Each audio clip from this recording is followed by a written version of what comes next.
Hello and welcome to Focus on Parliament on Civic Space TV, brought to you by the Center for Constitutional Governance. I am Kawagala, your host. On today's edition of Focus on Parliament, we spotlight the role of Parliament in implementing its function of checks and balances regarding the investment of the public funds in private businesses. I am now joined by a panel of distinguished personalities to help us make a sense of today's topic. Let me introduce them, starting from my immediate left. Is Professor Mwambutsya Ndebesa, an eminent historian and a renowned political commentator. Prof, you're welcome to the program. Say hello to the viewers. Thank you. Good morning to the viewers and listeners out there. Glad to be here, and we discuss matters that can build this nation. Thank you. It's a pleasure to have you, Professor. Next to Professor is Mr. Timothy Chemonages, the Associate Director of the Center for Policy Analysis and the Parliament Watch. Tim, it's a pleasure to have you on the program. Say hello to the viewers. Thank you, Isaac. Good morning to our viewers. Glad to be here. Looking forward to a very fruitful discussion, particularly on the subject matter that we are looking at today, on the role of Parliament, in oversighting the different agencies in the government, but also the question of resources. Very important in terms of service delivery, but also in administering the rule of law. Yeah. It's a pleasure to have you. For context, yesterday the leader of the opposition, the Right Honorable Joel Osenyonyi, laid before Parliament a report detailing his findings and recommendations regarding the investment of the taxpayers' money in several private businesses which are funded by the government. This forms the subject of discussion on today's edition of Focus on Parliament. Let me start with you, Timothy. This is has been a recurrent some sort of discussion in Parliament, but only yesterday, Parliament, I think, had the occasion to receive the reports from the leader of the opposition for further review and consideration by the relevant committees of Parliament. But let us begin from the basics. What constitutes the criteria for the government to make an investment into private businesses through Parliament? So, thank you so much. On what constitutes or what informs the decision of Parliament or decision of government to invest, it's still very unclear, because even when you look at the Auditor General report and some of the reports that Parliament has issued before, it remains to be a lingering issue, partly because of the interests that the people of the country have. Secondly, the questions around how government utilizes but also uses the taxpayers' money is one that we are not very firm as a country as we stand today. Yesterday, I had a chance to look at the report by the leader of opposition, and it's very extensive in elaborating how the resources in the past have been utilized, but also the criteria in which some of the beneficiaries have had actually to benefit from such processes. But also in extension, really, if you look at the Auditor General's report, the most recent was issued recently. It highlights quite a number of shortcomings in terms of how government gives out benefits, or what we would call incentives, which could be maybe tax waivers, which would stretch to intervening where companies or institutions are facing a crisis financially, and the things of the same. There's no clear criteria, but nonetheless, I think that when you look at the overarching principle that government is operating in, is that yes, we have the resources, and that there are interventions that need to be put in place, and that as government, given the broader mandate that government exercises, they have to intervene. But the lack of clarity in terms of how these resources are used, in terms of who benefits, even in terms of just the general public to understand how they could benefit from some of these processes, is still very, very unclear. But also, more importantly, maybe before I could conclude is to say that the one thing that still remains unresolved is in terms of how the Ugandan citizens can be positioned to benefit from some of these processes, because we've seen, for example, incentives such as tax waivers, incentives such as being granted, properties such as land for investors and the likes. Many of the locals have not benefited greatly, and it's not that government is not willing. It could be just because sometimes of knowledge gap. It could be because of different circumstances. So the need for proactiveness, by government to see how the different players can intervene, but also more importantly speaking on the question of accountability, is one of those that we need to put more effort on. Tim, before I come to Professor, on the question of what informs the criteria for the disbursement of these funds to the various enterprises which are private in nature, because the leader of the opposition yesterday raised that concern as regards to one of those entities, Inspire Coffee Africa. It is one of the beneficiaries of these funds, but there is no framework that details the manner of the arrangement which subsists between the government and that private entity. So it makes it difficult for the public to trace how these funds are being applied and what benefit can accrue to the general public. So going forward, how could the government approach this issue? I think it's government first of all must recognize on the need and the importance of accountability, to ensure that there is a clear framework in which you operate some of these things. We've seen many institutions that have received bailouts, or government has intervened, which is not a bad thing really. Government intervening is a good thing, given the fact that you're operating in this economy and you're contributing to the growth of the economy, and therefore when need arises, government should be able to intervene. But also more importantly, trying to see under what framework or under what sort of arrangement should government intervene. Should government just give you money and you move, or should there be some give and takes in terms of shares and the other things as government intervenes? And so what we see clearly out of this is that there is an underlying interest, specifically by specific individuals, because there are quite a number of initiatives that still remain to receive this support, and many of them have gone down, and they may, unfortunately, you find that their rebirth may be a big challenge.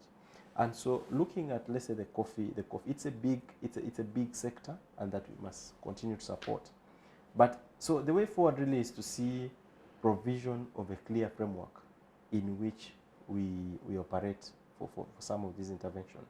Who, where, when, under what circumstances should there be a specific body that operates and oversees this kind of thing, and so that's the direction, to ensure that there's clarity, there is a predictability, but also there are clear interventions that the government can come in. Thank you, Tim, for your perspective. Professor, let me now highlight some of the figures which the report of the leader of the opposition has captured as disbursements to the various private entities who are beneficiaries of this scheme. Local construction, 623 billion.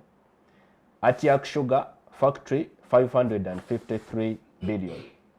Inspire Africa Coffee Factory, the figure is unknown. Then there is the biopharma industry, 723 billion. All these are really humongous figures. So one could ask the question, is the government prioritizing right? Is the government, prioritizing right if it considers private businesses worthy of investment or recapitalization at the expense of service delivery benefits to the citizen? Is the citizen getting a raw deal out of this? Thank you for that question. I think let's give it a wider context. NRM or NRA was a liberation guerrilla movement that came to power after fighting. Now, there are certain norms that govern, or if not governing, that are associated with being a guerrilla movement. Now, the NRM has failed to transit from a guerrilla movement to a government in office, a government in power. They are still acting as if it is a guerrilla movement. Because in a guerrilla movement, because it is not established, it is not formal, it is not legal, it has problem. It has its own dynamics. Now, these have been transferred in government, and yet that is not the same thing. So there is informality. Yes, you could have some funds disbursed to those entities, but let's expand it beyond the funds and look at government resources, public resources, government resources, and what Parliament should do to oversight them, to oversee them, how they are utilized. Because if you don't formalize the processes of how public resources are used, in fact, there should even be an act of controlling public resources use, or how public resources would be oversighted. If you don't formalize and you just do it informally, like that, the way it is being done, and you are a government, definitely there will be loopholes, there will be abuse, and that's corruption. We have always talked about corruption in the sense of political corruption. There is financial corruption of embezzlement, but there is political corruption of abuse of office for private use through some kind of official way, but which is not formalized, which is not legal, which is not following the rule of law. So if we widen it to other public resources, we could include in land. Besides those private companies you have mentioned, the way government land has been distributed to the private. You have all sorts of land, like the one of Zambia. Ironically, the president last week or this week, I had him advising police that they should have housing, that police should be housed at the police stations and institutions. Did you also hear it? Yeah. But ironically then, the Zambia police land was given out to a private developer. So isn't that a contradiction in terms? You have the Shimon land. You have this one of Nakawa. You have all district farm institutes have been given out. You have the ranches, Maruzi Ranch, I don't know what. There is Mbarara Stock Farm and other institutes were also given out like that, without formal processes, legal processes, to know how public assets, public resources, public funds are in private hands, and who should audit them, and how they are utilized. Even if you might identify a certain private farm, and maybe you think that it can be a strategic asset or economic asset that can develop a country, there must be a formal way of using public resources by private individuals. So like those you are talking about, I think there is, you have I don't know whether it is among them, there is this one of a pharmaceutical company. Biopharma. That is the one. That's the one, Matugawa. Yeah, but before that, there was even quality chemicals. Is it quality chemicals? The one of ARVs. Yeah, it was also given even land. That land was supposed to belong to Ruzira prisons, but it was just given out to somebody. It has been happening, and it has been informal, and now it has become normal. See, the problem in Uganda, when something abnormal, unusual, illegal even, continues to be done every time and again, it becomes normal, and we normalize it, and it seems as if business is usual, and that's how we should be doing it. And this is wrong. And this is not only wrong, it is corruption. That is political corruption. Now, I don't know what the parliament can do, because the other time the deputy speaker Tayebwa said, for us we are useless. We are helpless, almost useless. Because as far as oversight is concerned, that we can only talk. To me, I think it should not be stopping at talking. Something must be done, one way or the other, to stop the hemorrhage of public resources, public finances, to private institutions without legal processes. You remember this Commonwealth Munyonyo, actually during the Chogam period. There are very many hotels and companies that were given state funds. Before we knew it, that the government had divested itself from those companies, and our money went, the public resources went. Now, this will leave some question marks in the minds of citizens as to whether government leaves and individuals from government or in government stays in those companies.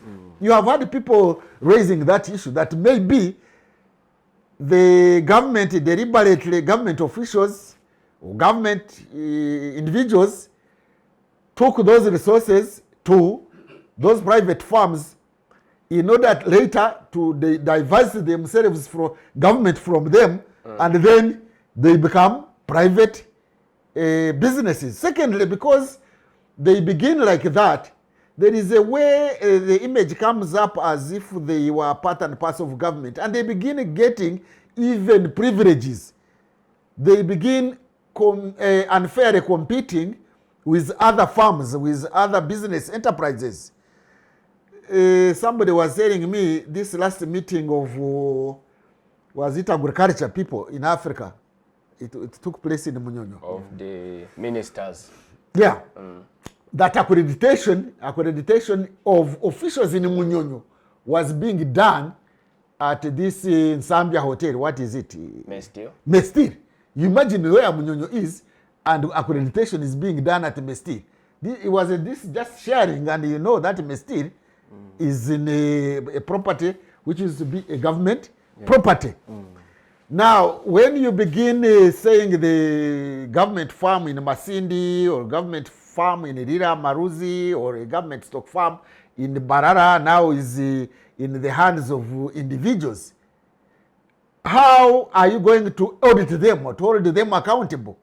By the way, to mention here, I am told land, this government land of Namave in the industrial park that was given out free.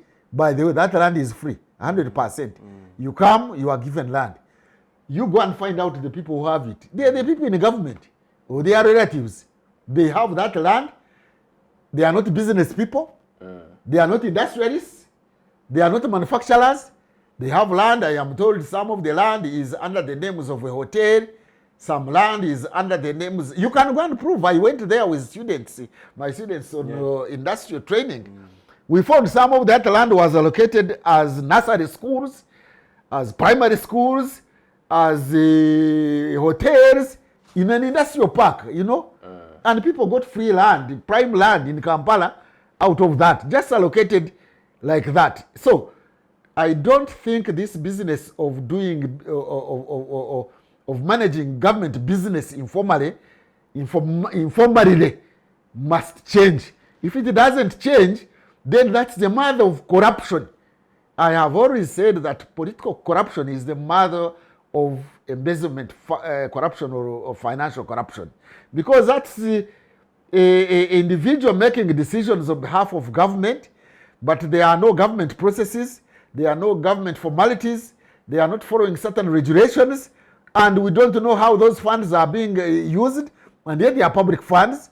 And when the Auditor General, I don't know whether the Auditor General goes to those private organizations to audit them, because all public funds, I think by law, are supposed to be audited by the Auditor General. But now the Auditor General, when he is auditing firms and the government entities or those parastatals, he follows certain procedures. You are mentioning to me, I haven't read that report, that actually like that Kofi Nani got funds without formal procedures that the Auditor General would use. You know, the Auditor General uses a checklist. Yeah. There is law which is supposed to govern those funds. There are statutory instruments. There are guidelines by the ministry or government. There are guidelines given by the budget processes, so that when he's auditing, he says, you didn't follow this, you didn't follow this, you followed this, you missed out this one he followed it halfway and something like that. Now when he goes to audit that, assuming he will even go to audit that factory, what will he use? He will just be helpless and he will simply say, I didn't understand these things, and he will throw them to Parliament, and Parliament will throw up its arms, and that is how we are shortchanged as citizens by our government, which should follow certain rules and procedures and formality, because this is how we build institutions, and institutions run government. You don't run a government without laws, because we are a constitutional government. We are in a constitutional dispensation. We should follow the constitution. We should follow the laws as established in running the business of government. Not sitting and you run a government as if it is your banana plantation, or as if it is your kraal, or as if your animal farm. No, that is not how government runs. Thank you, Professor. Tim, I want to build on Professor's submission. It is Margaret Thatcher who famously said that there is no such thing as public funds. What we constitute to be public funds is actually taxpayers' money, the money that we pay, which the government levies on us as taxes and collects from us. Yeah. So what does this, picking from what Professor has just elaborated on, what does this speak to the government's capability to plan and also prioritize areas, focus areas where to spend taxpayers' money? Because when you total up these figures, this amounts to something like 2 trillion, which is quite a substantial figure. Yeah. You could see if you were to apply it to a sector like education, or even health, I think it would significantly boost the capacity of those areas. So why is the government abusing the taxpayers' purse to this extent?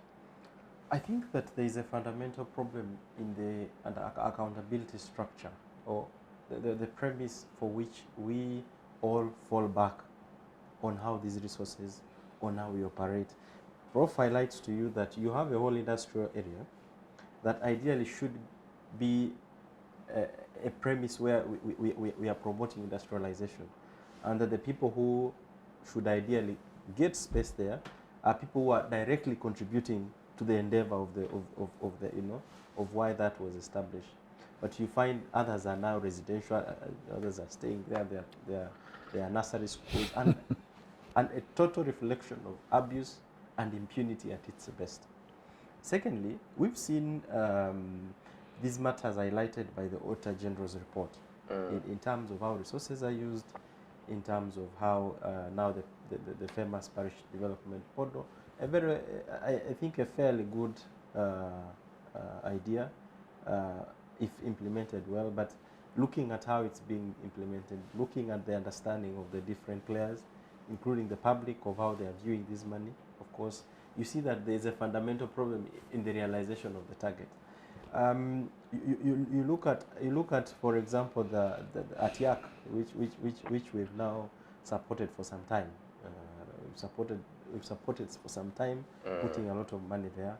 The company has not the company has not yet started, actual processing of sugar, unless it did recently. But the amount of money, the amount of money you are putting in there, vis-a-vis what we project to receive, but also the accountability mechanism, it really falls short. And then now looking at it now from the broader perspective, as a country, on how we use resources, on how even those entities, let alone the private entities, even within the government, you have Lesel War, the hospital, that we've continued to inject. It's a government project. We've continued to inject money there, and looking at the progress, looking at what's happening. There is a total abuse of taxpayers' money, but also there is a total abuse of the accountability structures. And of course, we must mention that looking at the legal framework, looking at the structure, looking at the framework in which you operate the public resources, the accountability mechanisms in Parliament, all the other areas. We have the mechanism, the platforms are there, but how effective these platforms of avenues of promoting accountability, there's still a fundamental problem. We've seen COSASE, we've seen the public accounts committees, both central, local government, pushing for putting out information out there on what is happening. For many times, there's very little that is done. We've seen again, we've seen some of these entities, in government, the anti-corruption units that are now established. In terms of the effectiveness, we now see the Ministry of Finance. There's the saga that is happening there. The police has started the arrests, which we hope that it can go back. Given our past experience, where we've seen the Office of the Prime Minister saga, how some of those that are implicated, they end up going scot-free. How we ensure that our judicial system is strong enough to prosecute, but also to investigate on these matters, to yield a result. I think there's still a gap there. But more importantly, I think, is to say that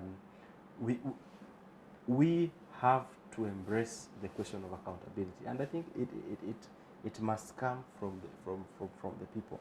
I have a friend of mine who works in one of the local governments, and he tells me that he's a budget holder within the local government, and he says that of the total amount of money, less than 25%, he uses less than 25% of the total amount of money that he receives to do the actual work. The rest is his money. In fact, he tells me the rest.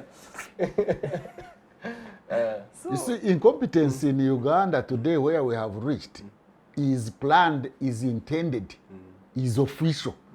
It is not that people are incompetent because they lack capacity or knowledge. They are deliberately incompetent. And it is allowed, it has become a norm. Yeah. So maybe as just to conclude the point, is to say that even when you look at how we are dealing with the resources that we are borrowing, the public debt. Yesterday I was in an engagement, and I think from the discussion was that our public debt now goes to around over 100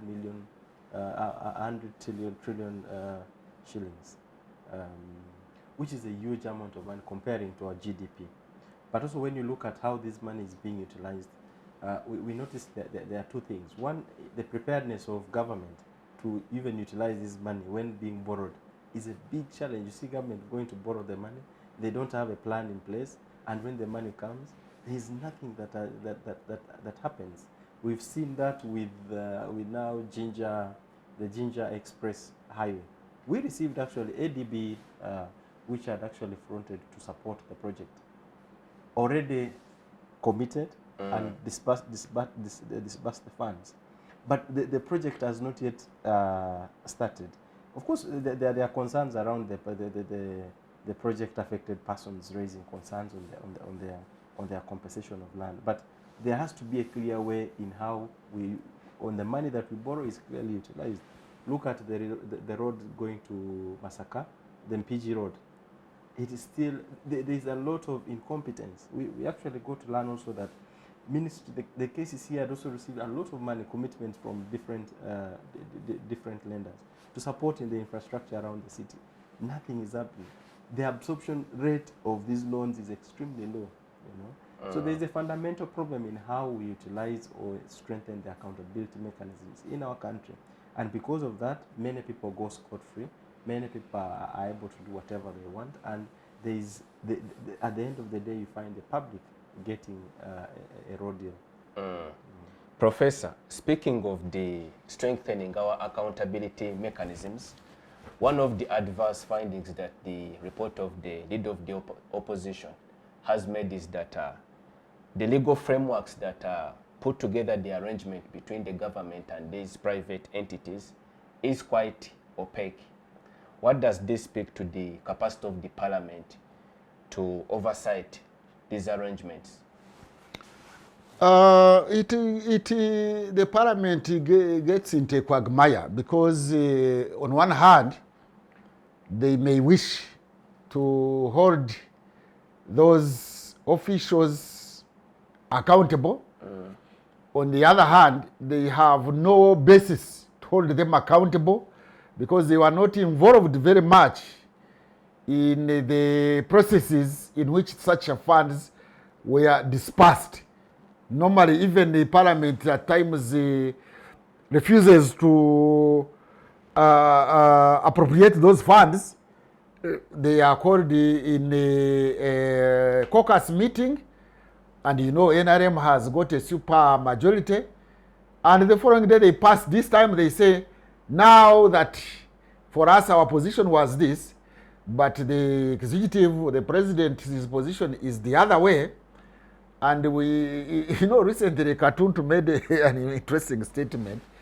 Honorable Katuntu, because he's now part of government, he even attends NRM caucuses. When he was being asked, hey, Katuntu, what is going on now? He says, for me, I have become too old I can to fight Museveni. You young ones, if you have the capacity, you can go and fight Museveni. In other words, he has thrown in his towel. He has given up. He has said, me, let me survive now. So quite a number of MPs, they reach that point and say, ours is to survive. We can go up to here. You have heard even the speaker Tayebwa saying we can go up to this level. Beyond this, we have now nothing to do. You remember the former governor, the late Tumsime Mutebere, may his soul rest in peace. One time he was being asked about the other monies of the oil, which were used to buy jets, and he was asking MPs, you fellas, why are you harassing me? Don't you know the one who used the money? You go and ask him. Don't you know his address? You know his address.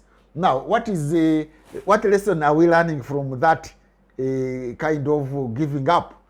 In other words, everybody is now becoming powerless. So when you are powerless and yet you need to survive, you have got a high sense of survival, you just say, as far as we are concerned, like these MPs, we can highlight those anomalies of disbursing public funds to private entities and private individuals without due processes, without following legal processes, policy processes, or there are no policy processes. When they reach a certain point, they say, now, in our sense of survival, let's leave things go the way they are. So the challenge there, which we are discussing and talking about here, is not basically a legal issue. It's not even an institutional issue. It is a political question. It is a political question, which I mentioned from the beginning, that the NRM government has failed to transform and shift from the guerrilla norms of operating to government norms of operating. You can't operate. A guerrilla movement has no accountability issues to undergo, has no procedures to undergo, has no laws to follow. But when you come to government, you are supposed to follow institutional arrangements and legal arrangements and processes in order to disburse public funds, and then you account for them. Now, you seem to be talking accountability, money accountability here. My take is the focus should first and foremost not be on funds accountability. It should be on political accountability, on administrative accountability, on authority accountability. And this is where the horizontal accountability, there is something in political science called horizontal accountability and vertical accountability. Vertical accountability is from the people, but the procedures of elections and the way we are carrying out our elections does not reflect the will of the people about issues of accountability. That is vertical accountability, and therefore the citizens are helpless. They don't even know that those funds are theirs, because normally people don't know that those are their funds. They say that is the fund of government. That's not our money. They Public don't own funds. it. Public funds, they think is not their money.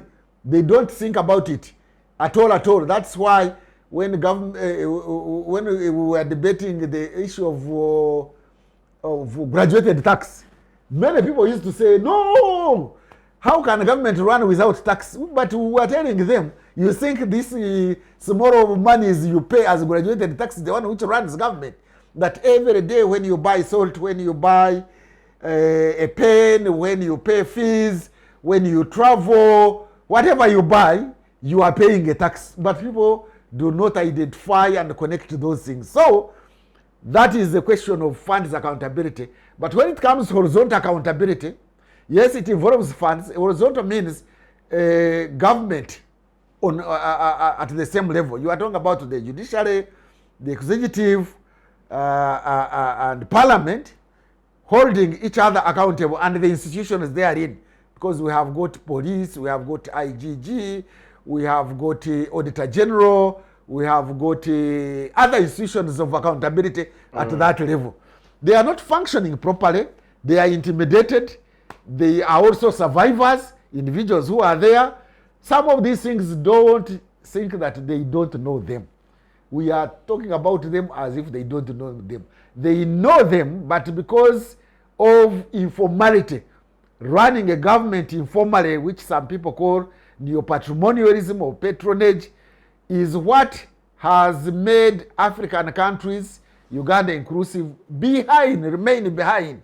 Because we are not running the government affairs, public affairs, through institutional frameworks. And we have not developed what is called by some economists, is an economist maybe, the other institutions which are not tangible. I mean the norms, even the unwritten rules, that when you are using public resources, you use them accountably.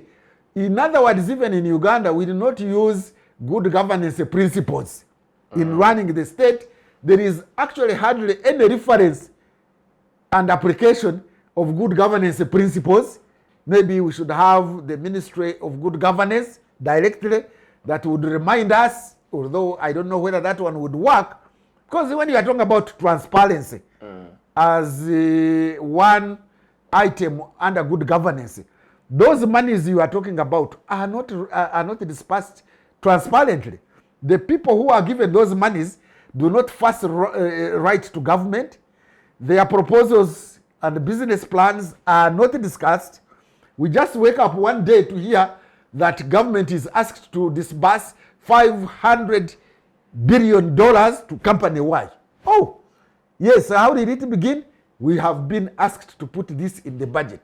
But ideally, there should be a policy framework to determine how such a monies should be disbursed, how strategic is that company, what will be the vested interests of government, of the public, by the way, but government on behalf of the public, what shares do we have, and what risks. There must be, these NGO people, they know it better, that you must have risk management.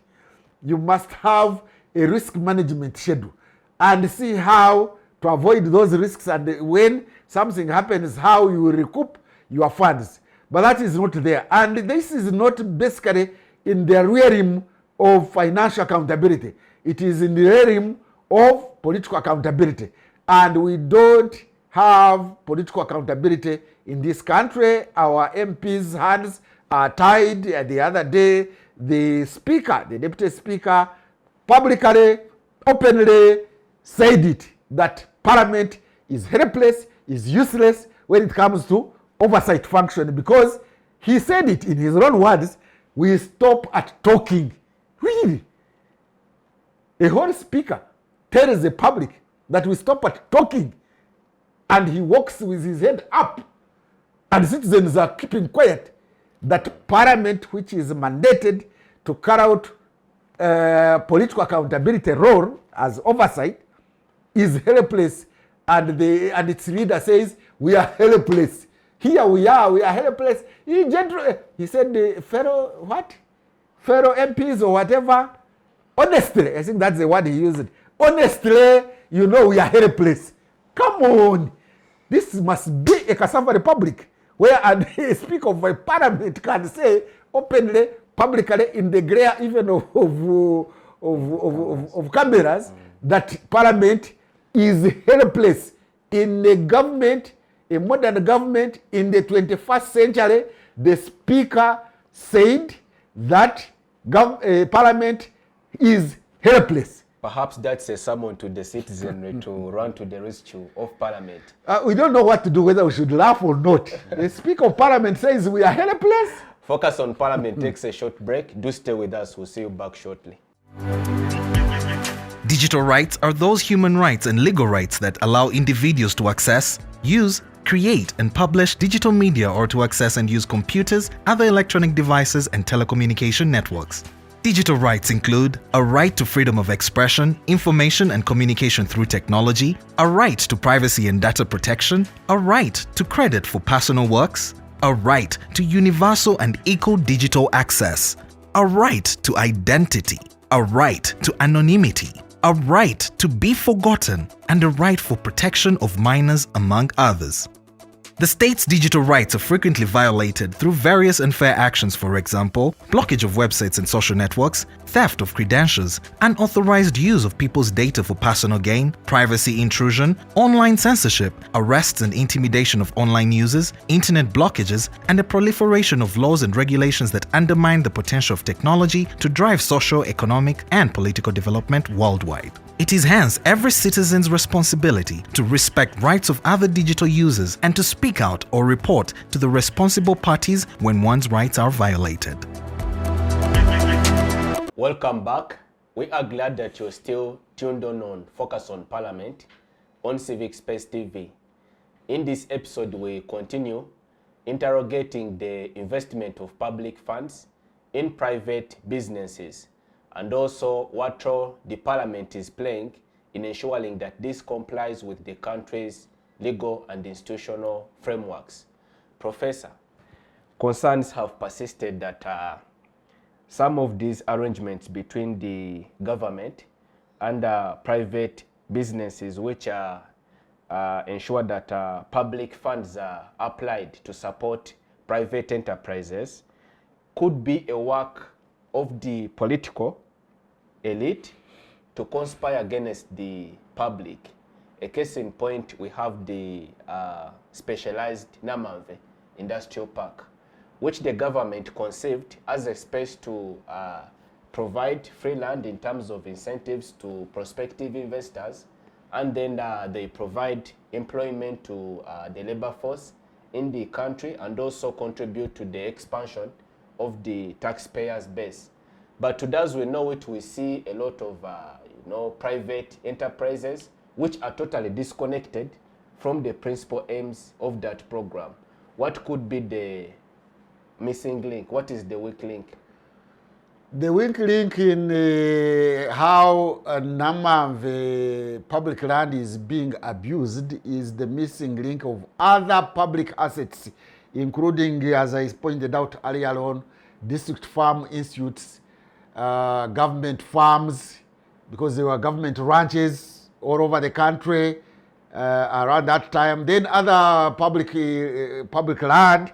Now the challenge is that that's a political question. To go to Namave by some individuals, a place that was designated to promote and give incentives to industries and trading processes, and you find there social institutions unrelated to production and exports. A school, a nursery school in some places, now there are even churches, is an abuse of public resources, is an abuse of office, which I think Parliament should interest itself to. But maybe Parliament should also come up with a bill, private motion, private members bill, or even a government bill, to streamline the the public assets and how public assets are supposed to be accounted for. We need to have even a register of public assets throughout the country, and how this register should be kept, and how the Auditor General should audit it every year to ensure that public assets, whether they are land assets or buildings assets or forests or whatever kind of public assets that the government owns, how they are being utilized and how they are depreciating and how they are being used, and if abused, sanctions should be put in place. So there is really a fair system here where public assets have been abused. By the even public assets that were divested or that were privatized, like public houses, industries and other assets. Especially let me refer to the houses, because public service had public houses for public servants, which were later sold cheaply to whoever was there and others who were not there. But we were promised, where did that promise go? We were promised that that fund was going to be used to construct new houses, and then they would be sold out to public servants at subsidized costs, at lower costs, so that we have got low cost housing for government employees. That was a promise. That fund, where did that fund go? Nobody knows. Has Parliament asked where that fund went? Had the appropriation for the project been made? The what? The appropriation for those the project. Yeah, which project now you are talking about? The Law House. No, you see, project. it didn't start. The promise by government was that we are selling out these houses, government houses, which government houses had other assets like big compounds and all that. You find somebody who was in Nakasero or Kororo and owned that land, bought it cheaply at less than say 80 million Uganda shillings. Today they are selling those houses and their plots at more than $3 million. More than $3 million today. That's how much is going. That's appreciated. But let's leave that aside. That money was meant to be for low-cost housing, which has never started. But we have even land which belong to districts as district farm institutes and other assets and other. You know what is happening? Even private individuals took over that land, public land, and when there is government compensation, like say a road passing there, they compensate the person who got the land illegally. Can you imagine? A person who got public land illegally is compensated by government in billion shillings.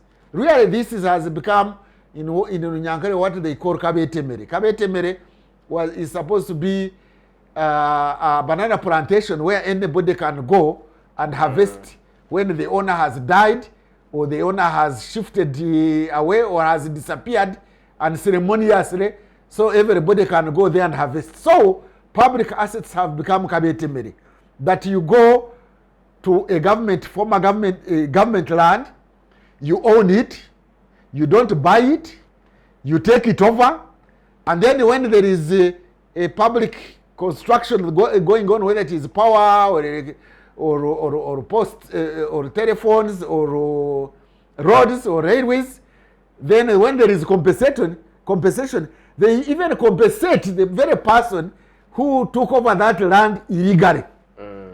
And then Parliament remains helpless.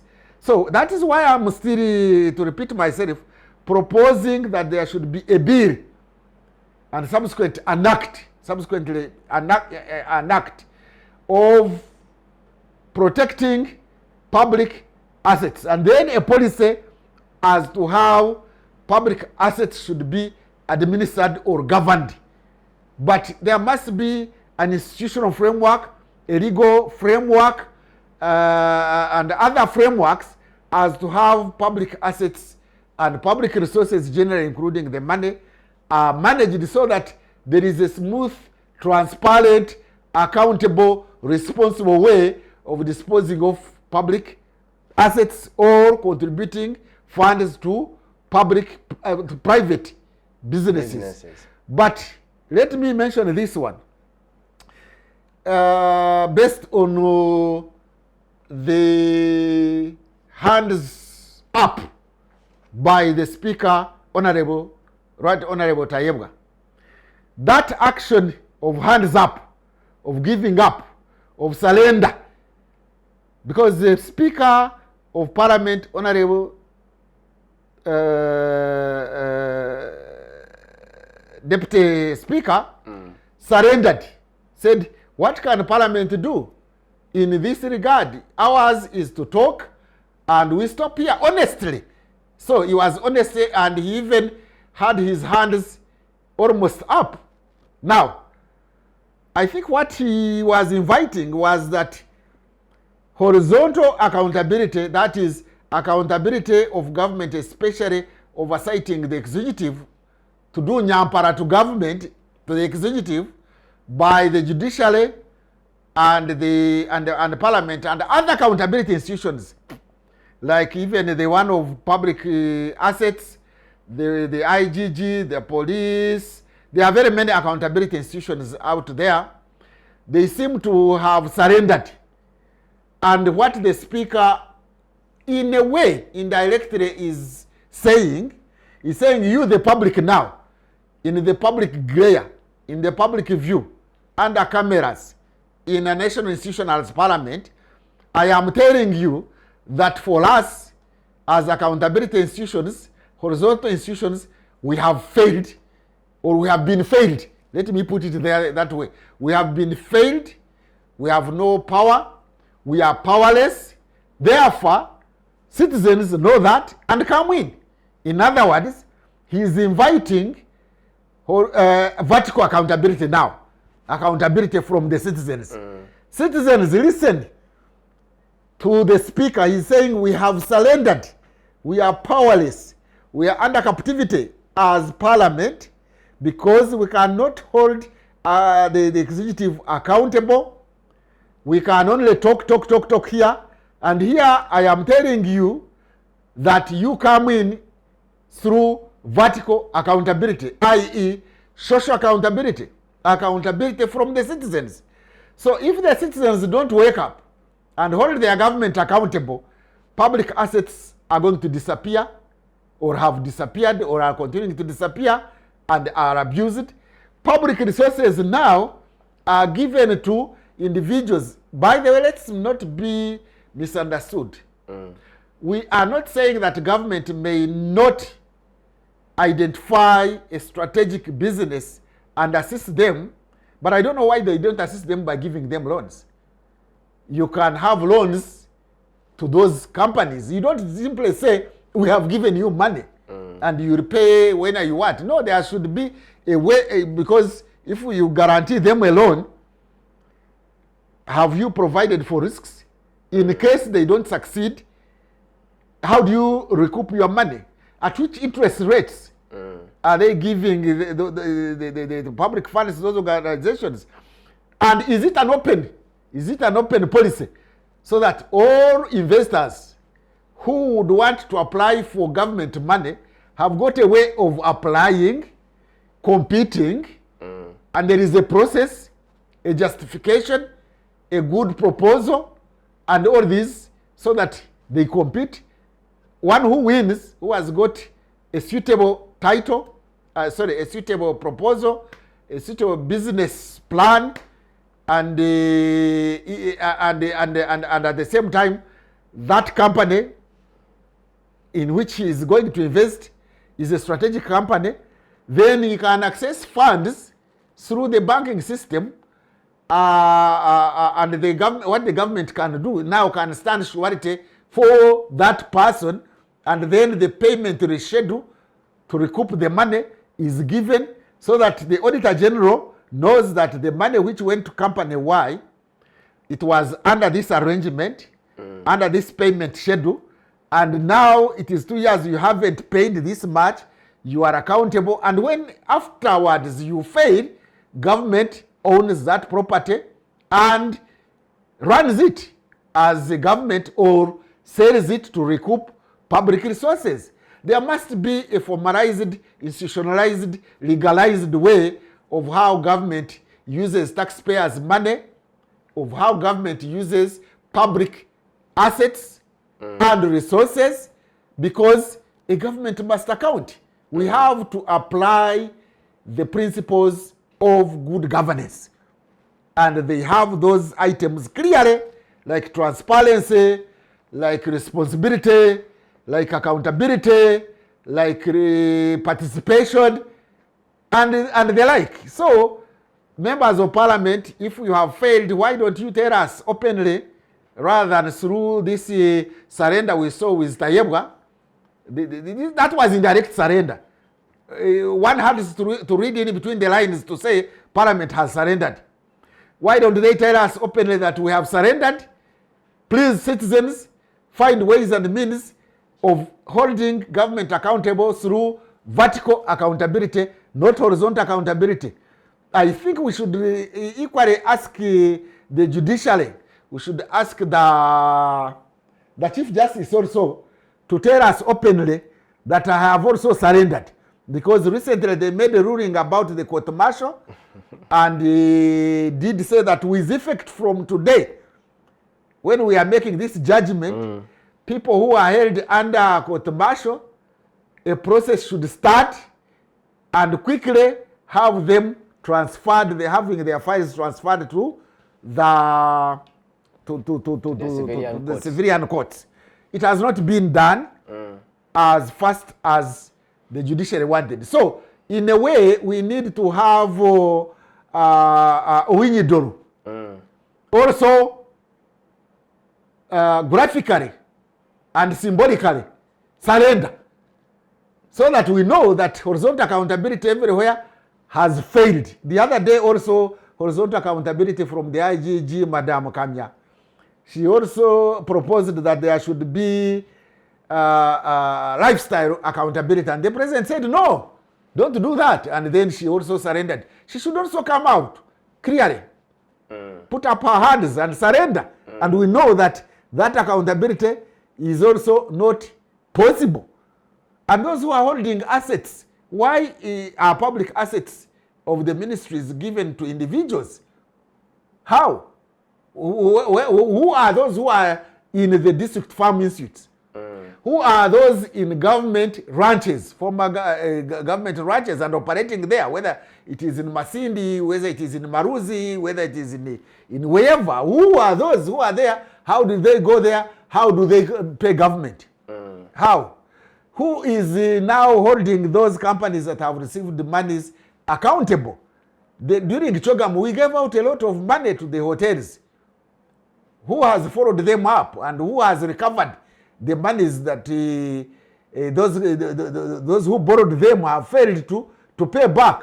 You see, those hard questions are not asked by Parliament because it is under surrender. Those are hard questions that should be asked.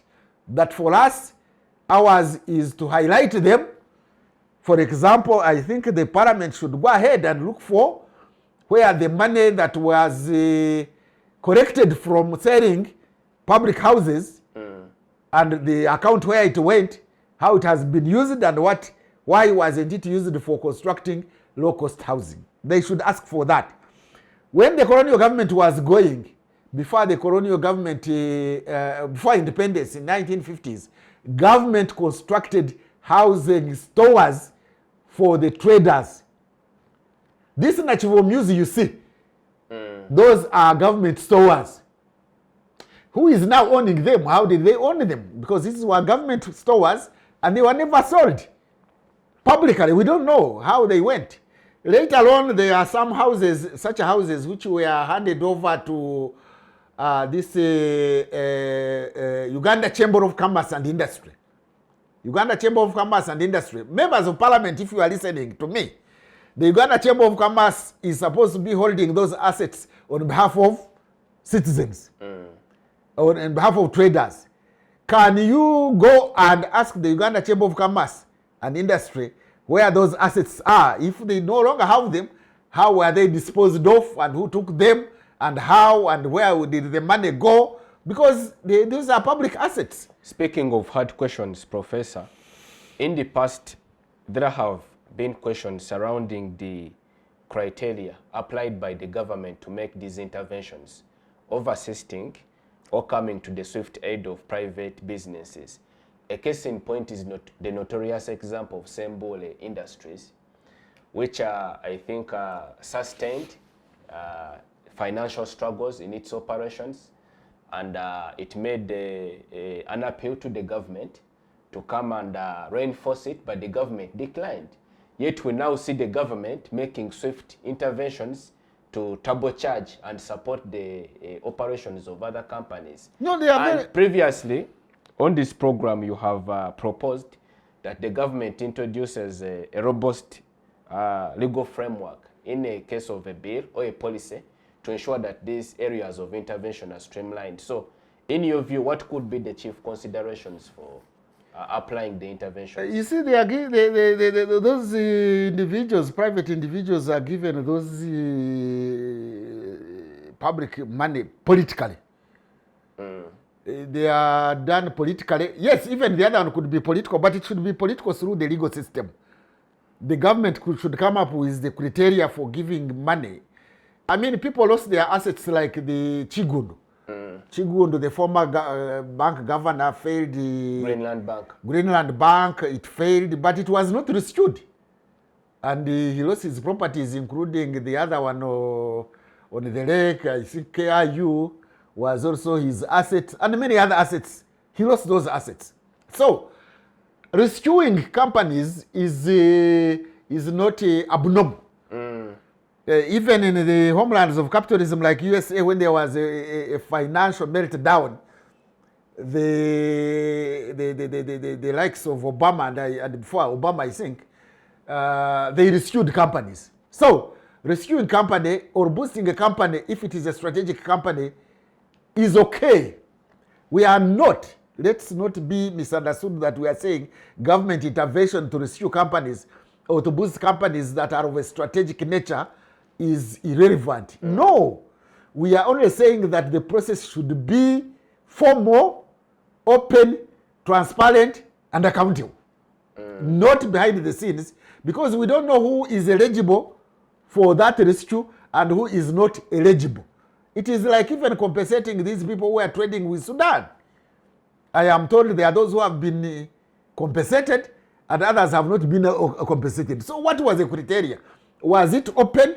We want to practice and apply principles of good governance. They should be there, they are there, people know them, and they should be applicable when we are rescuing companies that are of a strategic nature, or we are giving out a public asset like land, so that we debate it and see the cons and the pros of giving it out or not giving it out, and its strategic importance. I will give you an example which personally I feel extremely bad. There is this land of former CA chieftains of military intelligence on Chitante Road. Or is it Useful Ray Road? Where about? Chitante Road. You don't know Chitante Road or Useful Ray Road? Kamocha. No. This one from Murago Roundabout. Is it Murago Roundabout or whatever? Joining Garden City. Useful Ray. Yeah, Useful Ray. Formerly it was Chitante Road. Okay. Some people still call it Chitante Road. Now, that asset, that land, I don't know even how CMI went there, because I am told originally it belonged to Minister of Health and their Mulago Hospital. That land should have strategically been given to Mulago Hospital to build their housing premises for doctors and other health workers, nurses and whatever in Mulago Hospital, so that they don't have to hustle through these traffic jams of Kampala where we pass. Imagine a surgeon going to operate somebody, a complicated surgery like brain surgery, and he first passes through this jam and he's hooting and the taxis are almost knocking him. By the time he reaches into the theater, the mind is already tired. That is where they should have built houses for the Mulago staff to so that they would even walk at night. You can imagine there are some doctors and other medical officers who work at night, and they have to wriggle through traffic jams of Kampala in the evening and in the morning. When they would just walk within 5 minutes, you are in Chitante Road place, and you go back. So I don't know why it is now going to be a hotel. I don't know.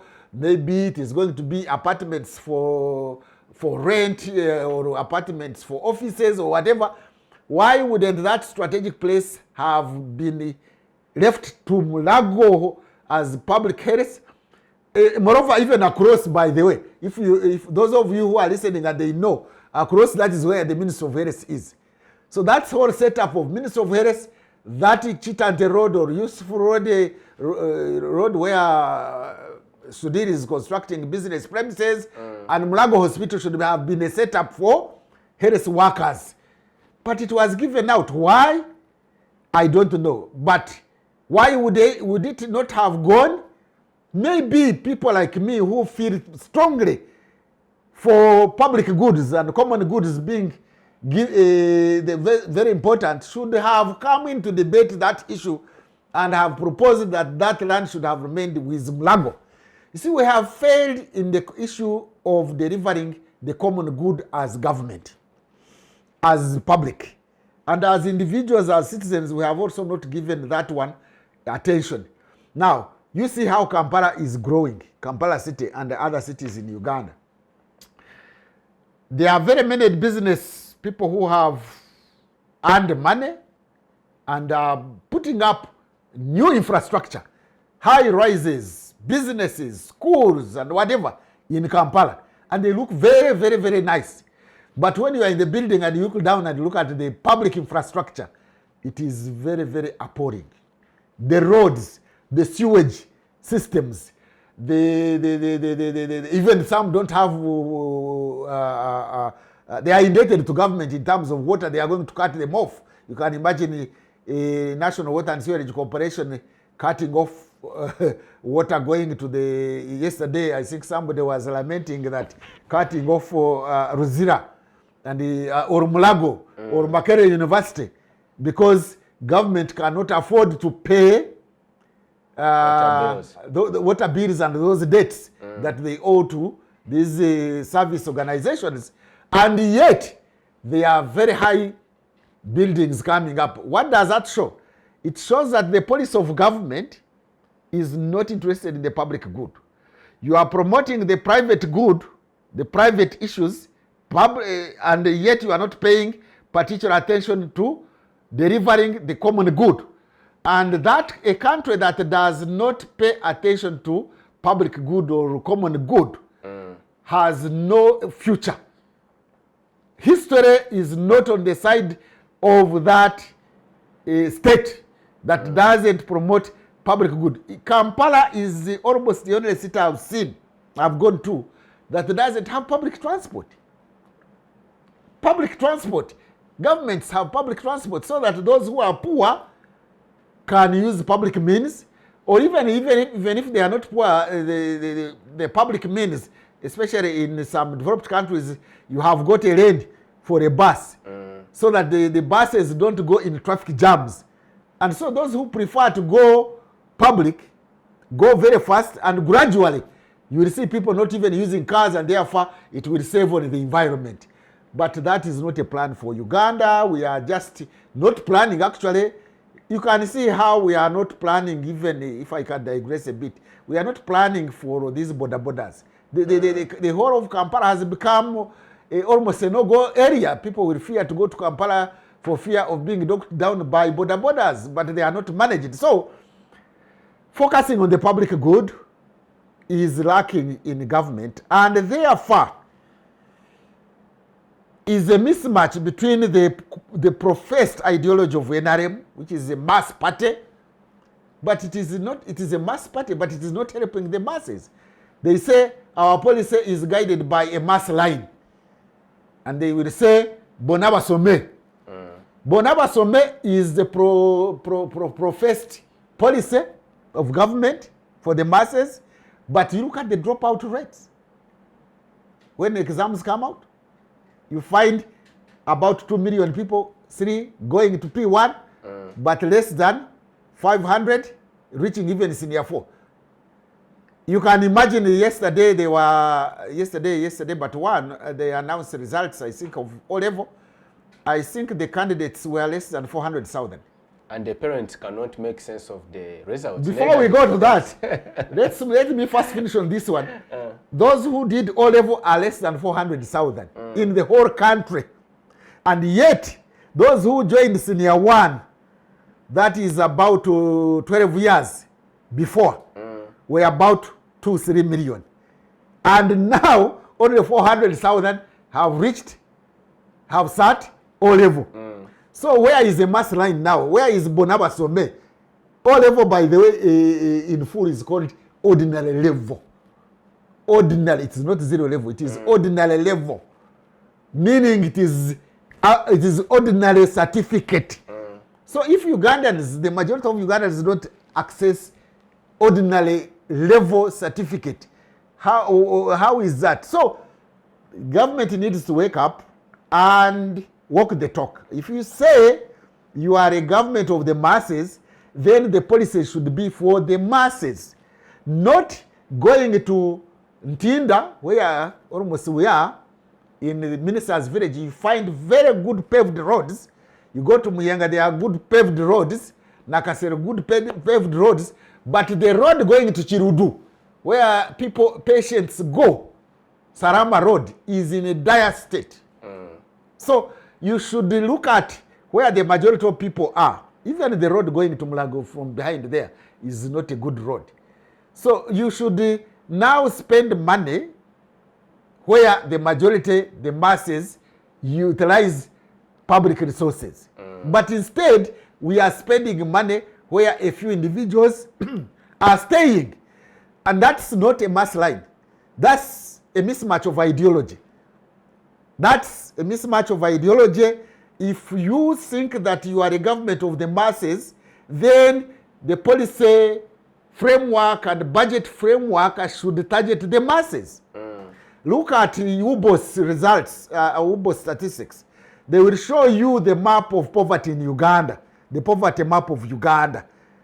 Now, are the resources in the budget looking at where they have identified where the poor are, or they are going elsewhere? Are they prioritized according to UBOS statistics? My answer is no. Therefore, we are not walking the talk, and yet we are giving out money to these private companies. Now, when we are giving money to these private companies, are we looking at issues like employment, for example? Because we should tag our money to employment and say, we are going to give out money to a company most likely going to employ many Ugandans. And that is the rationale. We are going to give money to a company that is going to produce cheap drugs for the majority of the population. We are going to give out public funds to a company that is going to produce mass goods that are of a mass nature, not luxury nature. We are going to give out money based on a certain criteria. Let's discuss it and see how to give out money. But that money should also be in form of loans, not just waking up and say, Parliament, please give out 500 billion to this company, when the following day you have got children studying in a dilapidated, grass-thatched building, you know, and yet you are giving out money to a private company. I mean, if a private company is producing sugar, that's their business. And have we followed up to see how many people it has employed? But employment in numbers quantitatively is not enough. Qualitatively, how much are you paying them?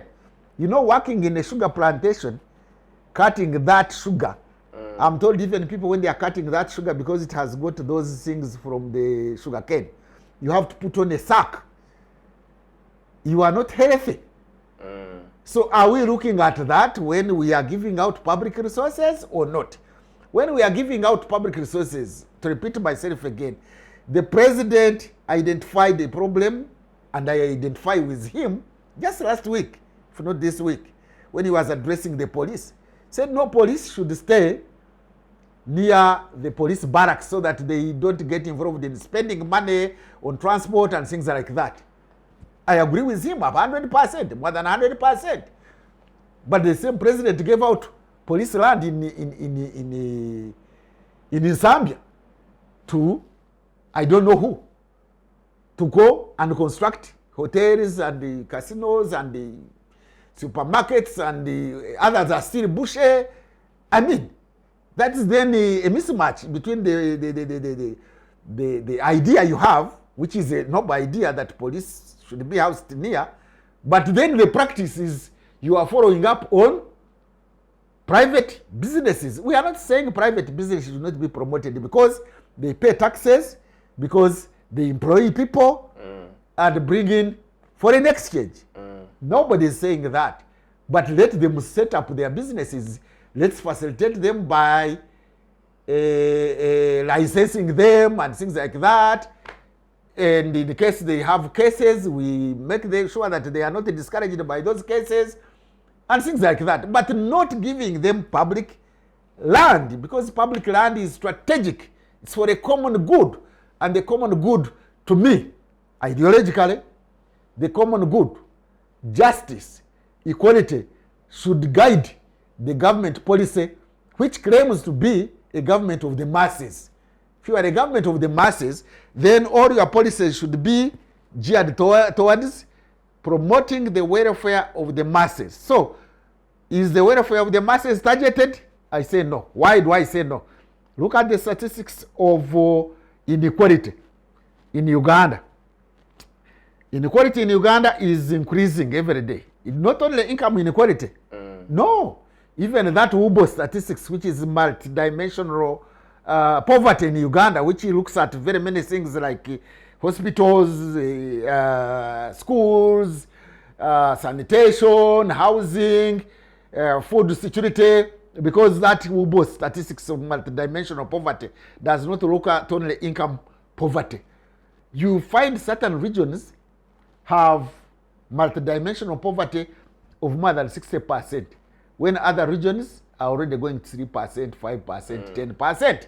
That indicates that there is, this country is, we are having two countries in one. The country of the rich and the country of the poor. The country of people who take their children to UPE schools and others who take theirs to international schools. A country of people who eat commando, some people eat commando, others go to these big hotels and their problem is whether to choose whether to eat ribs or chicken or mushroom or whatever the case may be. A country where people are walking home from work in the evening when others are splashing dust in their mouth and noses using the latest Prados of more than 600 million shillings. And you think you are running a country on a healthy country? No. That's not running a country on a healthy path. It is running on a precipice, because inequality is an existential threat to security. If you think you are securing Uganda, then you have to reduce inequality. Wealth inequality, resources inequality, and social services inequality in terms of welfare. Once you have inequality, the higher the inequality in a country, the social inequality, even political inequality, the higher you will have instability. This is the principle. Look at South Africa. They have higher levels of inequality. Go to Johannesburg, they will cut your hand together with the watch and they will go together. Nairobi is called Nairobi because there are also higher levels of inequality in Kenya, and you can see these Gen Z, they are reacting to that higher levels of inequality. You can look at USA. It has got one of the highest homicide rates in the world. Why? Because of inequality. You go to Japan, to New Zealand, to Australia, to Sweden, to Denmark, to Netherlands, where there are lower levels of inequality, there are also lower levels of crime rates. Thank you, Professor, for that profound and eye-opening submission. But before we conclude, relatedly to what we've been discussing, speaking of policies, what is your take on the new policy shift in terms of the curriculum, which is being applied to students from Form 1 to Form 4, the ordinary level? The results are back, but the parents and the students alike are struggling to make a sense, form a correct interpretation of those results. Well, that one is a technical weakness which can be overcome. I think we should talk about the fundamentals. Should we have a curriculum shift? I would say yes. As to that confusion, because in the past, if one got a 1, that was the section 1, then you had credits in between, which was between 3 and 6. Then 7 and 8 were pass, and then 9 was a failure. It was very easy to read the results, interpret them, and know how far one has passed on that scale from 9 to 1, and between the section, credits, and passes. Therefore, when you are going to HSC, one would know that you would go to HSC, you must have a distinction or a credit and not a pass. And going to the university also they would calculate those credits and they would add on some points to your HSC results. Now today, we are not yet sure about what A stands for, B stands for. It is A, B, C, D now, I think. They stop at D. What do they stand for? Are they distinctions? Are they credits? Are they passes? Are they what? We don't know. But to me, that's not a fundamental problem. It can be explained. The fundamental problem is that the process was also done without wider consultations. And when it gets loopholes, then you will see parents and the country at a loss. The competence-based curriculum has not come from heaven like the other proverbial biblical manna from heaven. Some countries have practiced competence-based curriculum. Kenya has been having it maybe for more than 10 years. Is it suited to our context as a country? Wait a minute. I have been reading papers on Botswana introduced it in 1994. And they have been perfecting it. Yes, competence-based curriculum is necessary so that teaching, which we as from the profession of education, we know that teaching should facilitate the faculties of learners, should facilitate knowledge, should facilitate values, should facilitate skills, whether they are tangible skills or intangible skills like communication or whatever. So the education imparts, we used to say imparting, but today it is facilitating 3 things: knowledge, values, and skills. Now, hitherto the syllabus and the curriculum we have been running was mainly tailored towards knowledge, leaving out skills and leaving out values. And if you don't have an all-round person who has got the 3, you will produce zombies that are more sophisticated in knowledge but have no norms of living better in society. You have to teach people how to live, relate with others. We have nation-building issues because you can have scientists who will kill each other. You have a knowledgeable person who will kill himself or herself with booze and cannot manage his emotions. Emotional intelligence, relational intelligence, cognitive intelligence need a balance. So the competence-based curriculum is supposed to have that balanced learner after he has graduated and to tailor it to our circumstances. However, if it is not properly planned, the process, for example, there is a mismatch between assessment and the curriculum. You have a new curriculum, competence-based curriculum, but 80% of the exams are going to be marked centrally, not continuous assessment. Now, in the Uganda we know of today, even that 20% which is supposed to continue to 50% assessment at the school, people will cheat definitely. They have been cheating when there was no, when it was UNEB, the center. How much more will it happen at the lower level? Because UNEB has been trying to overcome some of these challenges, by the way. I must credit to UNEB. with your permission, let me give an example. The Electoral Commission has been having huge gaps in delivering a credible election in Uganda. And the reason given is that we are overwhelmed. The country is big, the exercise is huge. UNEP has been organizing exams throughout the country. At one time concurrently, you find O level and A level and sometimes P7 are doing exams at the same time. And remember, exams are done every day if it is O level throughout the month. But they have been delivering. If UNEP could organize exams throughout the country, every parish in Uganda has got a primary school, and UNEP has been reaching there and organizing exams which are as sensitive as elections and doing it successfully. Why can't the Electoral Commission use the same methods? If you asked me, why does UNEP do it and the Electoral Commission doesn't do it? It's because UNEP is technical. It does not organize elections, again looking behind them to see whom to support, whom to privilege and whom not to privilege. It would imply that the Electoral Commission is political. Yes. I can assure you, if I were to advise the Electoral Commission, let them actually use UNEP scouts. Let them use the infrastructure of UNEP. They will deliver the most credible elections that Uganda has ever had or East Africa has ever had. Because UNEP has done it. People may think that the Electoral Commission is overwhelmed because the exercise involves the whole country. It involves very many people. It is very sensitive. Exams are sensitive. Exams are done throughout the country. Exams involve very many people. You can imagine UNEP for UNEP. These ones just handle something of just 3 days or 2 days. UNEP handles primary, O level, and A level. And there are many schools in the country. There are many candidates in the country.